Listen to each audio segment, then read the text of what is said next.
guys, I am Mrs. Odell, one of the secondary English teachers here at EDCSD, and I've created a short video to talk about plagiarism and what it looks like with our policies here. We're going to start off with a short video that is hopefully a refresher about plagiarism, but may present some new ideas as well. You'll have to bear with me here a second. It's going to do this twice. Whether you're in the academic, creative, or professional world,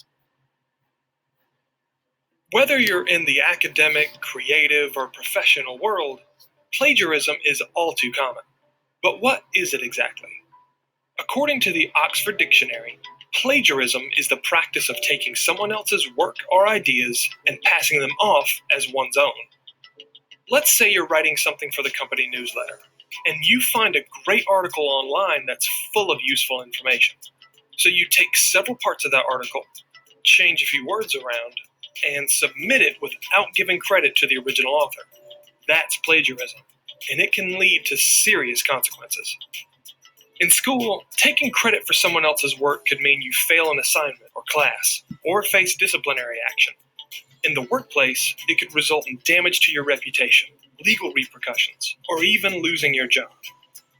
Even if you accidentally do it, such as forgetting to cite a source or misquoting someone, it can quickly get you in trouble. Luckily, we know a few strategies that'll help you avoid plagiarism. First, always cite your sources. Showing where you found your information gives credit to the original authors and helps reinforce the legitimacy of your content. If you're quoting from a source, always quote the source's exact words. When inserting one into your work, place quotation marks around it, and be sure to include the author's name in the same sentence. When you want to discuss information from a source without quoting it directly, it's important you rewrite that information in your own words. Along with citing the source, use different language and sentence structures, and explore the source's ideas from your own perspective. This strategy can help you say something new, original, and plagiarism-free. Plagiarism can seem like an easy shortcut that'll save you time and effort, but it will only hurt you in the long run.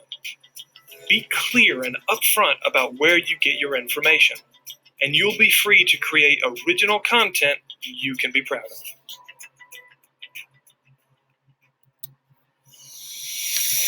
All right. So the next thing we're going to take a look at is our plagiarism policy for EDCSD. If you're a returning student, you might notice a few minor changes to this. Your first offense school-wide, you will receive a warning from your teacher and the ability to redo the assignment for 100% credit. Your second offense school-wide, you will be permitted to redo the assignment for only 50% credit. Then your third offense will result in 0 points earned for that assignment and a referral to administration. This is the new change. If there's any continued infraction in a course, it will result in an F in the course, and that will be posted to your transcript for the quarter. So as you guys can see, we do take plagiarism very seriously here, especially being an online school. There are so many opportunities for plagiarism, unfortunately, to happen. So what I want to discuss next is kind of what this looks like in the different courses. Of course, any type of plagiarism can occur in any class, but typically in English and social studies, we see copying work produced by others. This could be homework, reports, take-home tests, research papers, images, videos, etc. Direct copying. So the cutting and pasting. In English, we see this all the time with Cliff Notes and Spark Notes, Course Hero, all those pieces. But this one is a little bit harder to ensure that you're being safe. Paraphrasing, summarizing, or rewording another's original work, that's not common knowledge without documentation. Plagiarism can also be failing to document the use of charts and graphs, diagrams, statistics, or other materials not created or compiled by you as the student.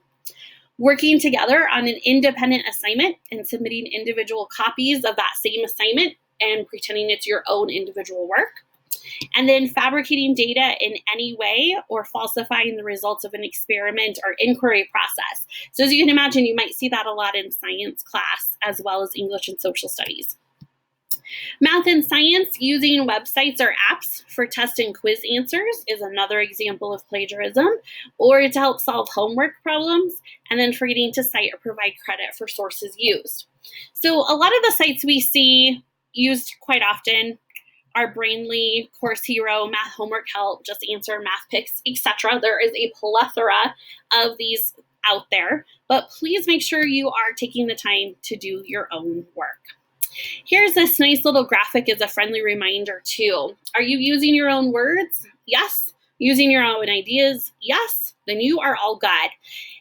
The other direction, using your own words? No. Make sure you have quotes and or block quotes. If you don't, it's definitely plagiarism.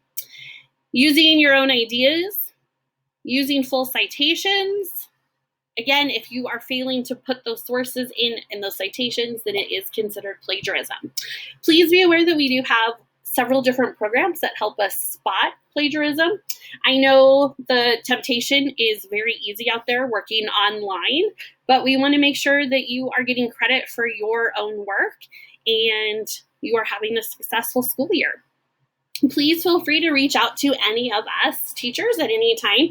If you are unsure, if maybe a paraphrase looks a little too much like plagiarism or any other questions, we are more than happy to address them. Thanks, guys.